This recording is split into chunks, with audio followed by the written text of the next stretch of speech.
पुणे के इस मुकाबले में बदलाव की कोई कमी नहीं थी। टॉस में बदलाव, दोनों टीम्स में बदलाव, फिर मैच के बीच में एक बदलाव जो कि काफ़ी बड़ा टॉकिंग पॉइंट बन गया। लेकिन उस बदलाव के बीच भारत ने दर्ज की 15 रन की जीत, जिसके साथ श्रृंखला हुआ उनके नाम। स्वागत है आपका ESPN cricket info time out Hindi में। हमारे साथ जुड़ रहे हैं Sanjay Manjrekar. Thank you sir आपके वक्त के लिए। एक और थैंक यू। मुकाबला जहाँ पे थैंक यू। टॉकिंग पॉइंट्स की कोई कमी नहीं थी, लेकिन सबसे अहम कड़ी शायद ये कि दोनों पारियों में भारत जो काफ़ी पीछे थे इवेंचुअली फाउंड अ वे। यह स्थिति में बदलाव, ये भी इस मैच का एक चेहरा था कि एक लूजिंग पोजीशन में जिस तरह की शुरुआत भारत को मिली, 5 विकेट गिरे 80-90 के स्कोर के ऊपर, और उसके बावजूद 180 की एक शिवम दुबे और हार्दिक पांड्या की वजह से दोनों ने 50 रन बनाए, स्ट्राइक रेट 150-170। तो वो एक बहुत अच्छा लगता है, क्योंकि अभी तक उतने छाए हुए नहीं थे हार्दिक पांड्या, और शिवम दुबे ने आकर बिल्कुल अपना वैल्यू उन्होंने दिखाया। और बॉलिंग में भी जिस तरह की शुरुआत इंग्लैंड को बेन डकेट ने दी थी, लग रहा था कि ये बहुत ही इजी एक रन चेस होगा, और मैं सोच रहा था वानखेड़े स्टेडियम में बहुत ही एक क्या बोलते हैं टाई ब्रेकर जैसा एक फाइनल मैच होगा। लेकिन बॉलिंग में भी कमबैक भारत की तरफ से। चलिए, तो अब उन दोनों पहलुओं को अगर देखें तो बल्लेबाजी से शुरुआत करते हैं। क्या सबसे इम्प्रेसिव फैक्टर्स थे हार्दिक पांड्या और शिवम दुबे की बल्लेबाजी में, जो जिसके चलते भारत 12 ओवर में 87 फॉर 5 के बावजूद 180 पार कर सके? पावर हिटिंग, और ये फायदा होता है जब आपके पास बड़े हिटर्स होते हैं जो सिर्फ बाउंड्री के ऊपर छक्का नहीं मारते, बिल्कुल स्टैंड्स में गेंद चली जाती है। शिवम दुबे को बहुत दिनों के बाद हमने देखा, और लग रहा था कि थोड़े से रिलैक्स लग रहे हैं। उन्होंने अपना नाम कमाया था फ्रंट फुट पे बड़े बड़े शॉट्स मारकर सीएसके के लिए आईपीएल में, लेकिन अभी थोड़ा बैकफुट भी प्ले उनका अच्छा हो गया। आदिल रशीद का एक बॉल जो हल्का सा शॉट था, उन्होंने पुल किया, उस पर छक्का मारा। और फास्ट बॉलर्स के खिलाफ थोड़ी दिक्कत हो रही थी शॉर्ट बॉल खास तौर पे, लेकिन आउट नहीं हुए शॉर्ट बॉल के ऊपर, और बाकी फास्ट बॉलर्स के अगेंस्ट उन्होंने रन बनाए। तो अभी थोड़े से चालाक भी हो गए, अपने लिमिटेशन जानते हैं। और एक ही स्पिनर था इंग्लैंड के पास, तो ऐसे नहीं कह सकते कि शिवम दुबे से स्पिनर्स के लिए भारतीय टीम में उनका फायदा होता है, क्योंकि फास्ट बॉलर्स के खिलाफ भी उन्होंने काफी आक्रमण दिखाया। और हार्दिक पांड्या जब जब ऐसी इनिंग्स खेलते, तब हमको एक याद फिर से दिलाते कि कितनी उनमें कला और एक्सेप्शनल एक हिटिंग टैलेंट उनके पास है। हम्म। आपने उन शॉर्ट बॉल्स की का जिक्र किया जो शिवम दुबे ने खेले, उनमें से जो आखिरी शॉर्ट बॉल था उसका एक काफ़ी बटरफ्लाई इफेक्ट रहा इस मुकाबले पे, क्योंकि शिवम दुबे कंकशन सब्स्टिट्यूट के तौर पे आए Harshit Rana. Like for like replacements allowed होते हैं कंकशन सब्स्टिट्यूट के नियमों के तहत। क्या ये लाइक फॉर लाइक रिप्लेसमेंट था?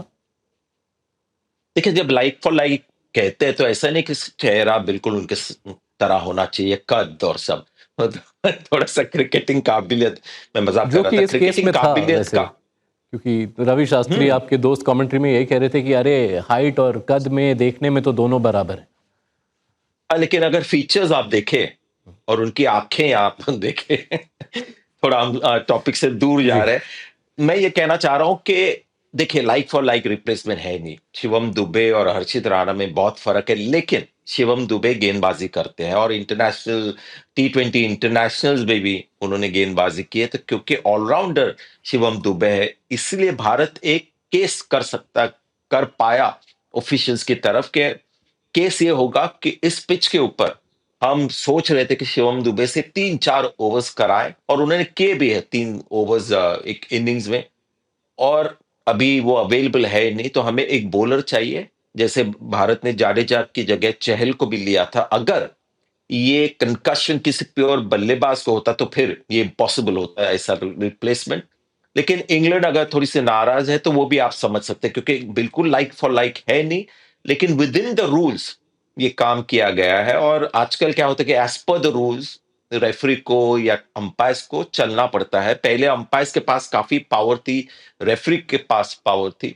अगर सिर्फ क्रिकेटिंग लॉजिक पे अगर रेफरी को वो फ्रीडम दिया जाता या होता, हम उस माहौल में जीते, तो शायद ये निर्णय नहीं लेते। लेकिन वो दिन चले गए जब वो पूरी जिम्मेदारी अंपायर्स और रेफरी को दी जाती है। अभी उनके साथ एक रूल बुक होता है, उस हिसाब से उनको चलना पड़ता है। और इंग्लैंड की नाराज़गी के पीछे एक और कारण यही होगा संजय, कि आप जब लाइक फॉर लाइक का जिक्र करें, इसका एक प्रीवियस उदाहरण है जब इंडिया का ही ऑस्ट्रेलिया के खिलाफ T20 आया था, जहां रविंद्र जडेजा बल्लेबाजी करते हुए हम्म। इंजर हुए, कंकशन सब्स्टिट्यूट के तौर पे आए युजवेंद्र चहल। लेकिन उस मुकाबले में भारत के बेंच पे only bowling option available Yuzvendra Chahal थे। यहाँ पे भारत के हम्म। बेंच पे एक शिवम दुबे के ही जैसे ऑलराउंडर रमनदीप सिंह शामिल थे।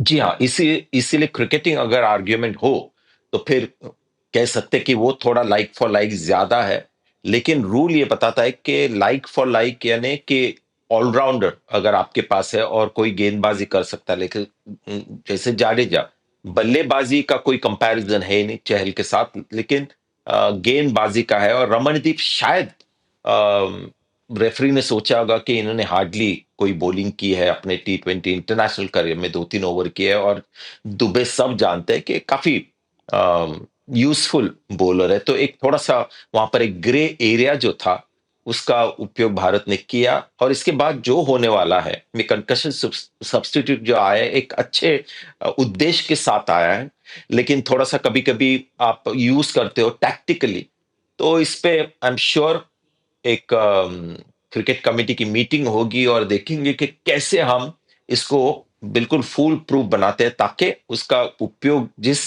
कारण लाया है ये रूल, उसका सही उपयोग हो। लेकिन ये मैं नहीं कहूंगा कि इंडिया ने कुछ गलत किया। उन्होंने रूल्स के बीच जो एक चालाकी थी, चालाकी नहीं कहूंगा, टैक्टिक जो थी, वो उन्होंने यूज की। और वो कंकशन सब्स्टिट्यूट जब आए तो उनका जो इम्पैक्ट था वो आईपीएल के इम्पैक्ट सब्स्टिट्यूट के ही तरह कुछ था, क्योंकि हर्षित राणा ने मैच पे काफ़ी असर डाला है। जी हाँ, और शिवम दुबे से एटलीस्ट 30 किलोमीटर तेज गेंदबाजी वो करते हैं। तो शिवम दुबे अंदर सोचते होंगे कि काश मैं ऐसा खिलाड़ी होता कि इस तरह से बल्लेबाजी करता और 150 की स्पीड से गेंदबाजी करता। लेकिन ये चीजें होती है, और मैं नहीं समझता हूँ कि सिर्फ हर्षित राणा की वजह से भारत ये मैच जीती है। दो बल्लेबाज दुबे और हार्दिक पांड्या, और जिस तरह से गेंदबाजी बिश्नोई ने की, और वरुण चक्रवर्ती, वो भी एक बहुत ही इंपॉर्टेंट कॉन्ट्रीब्यूशंस थे उनके। जी हाँ, लेकिन हर्षित राणा की गेंदबाजी T20 आई डेब्यू था उनका इन विचित्र सर्कमस्टांसेस में। क्या क्या नज़रिया आपका? देखिए, इनमें दम है। हमने ऑस्ट्रेलिया में भी देखा कि इनमें थोड़ा-सा एक्स फैक्टर है, और मैं थोड़ा-सा हैरान था जब आकाशदीप को प्रेफ़र किया, और उनको जितने मौके मिलने चाहिए थे उतने मिले नहीं, केवल 2 टेस्ट मैचेस खेले। लेकिन T20 क्रिकेट में बिल्कुल ये अपने आप को एट होम फ़ील करते हैं, क्योंकि यहाँ पर ही उन्होंने अपना नाम कमाया, थोड़ा स्पॉटलाइट उनको यहाँ पर ही मिला था केकेआर को खेलते हुए। और जिस तरह से आके उन्होंने गेंदबाजी की, मानो उनको कहीं न कहीं एक थोड़ा-सा अंदाज़ा था कि आज मैं शायद खेलूँगा, क्योंकि बिल्कुल ऑन फायर थे पहले ओवर से। और ये उनके स्पिरिट के बारे में बहुत बताता है, क्योंकि ये बहुत ही एक कठिन मामला है। हमारे टाइम ये टेंशन नहीं था कि आपको बाहर रखा है, आपको वो वेस्ट डालना पड़ता है, लेकिन ऐन मौके पे आपको जाके सीधा एक इंटरनेशनल मैच खेलना हो, तो ये उनको करना पड़ा। लेकिन जिस तरह से बिल्कुल तैयार थे और जिस स्पिरिट से उन्होंने गेंदबाजी की, वो देख के बहुत अच्छा लगा। तो एक छोटा-सा उनका स्पेल था 3-4 ओवर का, लेकिन बहुत कुछ उनके बारे में कह गया हर्षित राणा के बारे में। जी हाँ, 4 ओवर में 3 विकेट, 33 रन, अ, बतौर कंकशन सब्स्टिट्यूट काफ़ी इम्पैक्ट रहा हर्षित राणा का। लेकिन इंग्लैंड के हुँ। चेज़ में उनकी नाराज़गी का वो सिर्फ एक हिस्सा है, क्योंकि दूसरा हिस्सा इंग्लैंड के लिए ये भी होगा कि 62 बिना नुकसान पावर प्ले के अंदर, उसके बाद भी 129 पर 4 रिक्वायर्ड रेट हाथ से उतना बाहर नहीं निकला था। जिस तरह वो इस मैच से फिसले हैं वो नहीं बनता था। जी, और अच्छा है इंग्लैंड के लिए, हैरी ब्रूक बहुत बढ़िया खेल रहे थे, और शायद वो मैच ये लेके जाते जिस तरह से फॉर्म में थे। और वरुण चक्रवर्ती ने उनका विकेट लिया, और मैं नहीं समझता कि वो बड़ा शॉट मारने के लिए गए और आउट हुए। तो कहीं न कहीं हैरी ब्रूक पे एक आशा थी उनको। लेकिन ये एक नया रूप है आजकल खेलने का, live by the sword, die by the sword. कुछ भी हो, लक्ष्य छोटा भी हो, जैसे भारत ने पहले मैच में किया, लक्ष्य छोटा भी हो, लेकिन उसी तेजी से खेलते हैं। मैं समझता हूँ कि थोड़ा-सा चेस में तो आपको थोड़ा टेम्पर करना चाहिए आपका जो अप्रोच है स्कोर कार्ड को देखकर, क्योंकि अगर ऐसी शुरुआत आपको मिली है 6 ओवर में, तो उसके बाद जो रिक्वायर्ड रन रेट है वो 10 या 9 के करीब नहीं था, बहुत कम हुआ था। तब कहीं न कहीं मुझे लगता है कि जैसे तिलक वर्मा खेले थे दूसरे मैच में, उस तरह से अगर खेलते, तो शायद इंग्लैंड ये मैच जीतता। और एक इंटरेस्टिंग बात ये है कि हमने इतनी अग्रेशन और इतनी तेज़ी से बल्लेबाज़ी करते हुए, यानी उद्देश्य इतना तेज़ी से रन बनाने का दोनों टीमों का है, उसके बावजूद रन सिर्फ बने हैं मैक्सिमम 180। ऐसे नहीं कि 210, 220, ये भी देखने वाली बात है। जी हाँ। फाइनली इंडिया के गेंदबाजों की ओर अगर देखें तो सब ने कंट्रीब्यूट किया है, लेकिन रवि बिश्नोई उस कमबैक में उनका सबसे बड़ा हाथ। और बहुत ही इंपॉर्टेंट परफॉर्मेंस था क्योंकि अब तक सीरीज में थोड़े से एवरेज लग रहे थे। वरुण चक्रवर्ती पे सबकी निगाहें थी, अक्षर पटेल काफी अच्छी गेंदबाजी कर रहे थे, अर्शदीप ने पहले मैच में की थी। तो आज जिस तरह से उन्होंने बेन डकेट को आउट लिया और उसके बाद बटलर को, वहां पर मुझे लगता है कि भारत का कमबैक हो गया इस मैच में। जैसे बल्लेबाजों ने किया, हार्दिक पांड्या, शिवम दुबे ने, तो एकमात्र बॉलर बिश्नोई थे। उसके बाद मौका मिल गया वरुण चक्रवर्ती को वापस मैच में आने का और फिर हर्षित राणा भी। लेकिन जो असली झटके हैं वो बिश्नोई ने दिए और कहीं ना कहीं लगता है कि बेन डकेट को उन्होंने गुगली डाल के उनको आउट किया, वो शायद टर्निंग पॉइंट था इस मैच का। जी हाँ, इसके चलते सीरीज़ भारत के नाम। आखिरी मुकाबला वानखेड़े स्टेडियम में घर के करीब जाएंगे आप देखने? नहीं, मुझे एक्चुअली टीवी पे देखने की ज्यादा आदत हो गई है क्योंकि स्लो मोशन और वो सब और देखने को मिलते हैं। हम भी ऐसा चाहेंगे, बोलिए। क्योंकि वानखेड़े से फिर कनेक्टिविटी उतनी आसान नहीं होगी मैच के अंत शायद।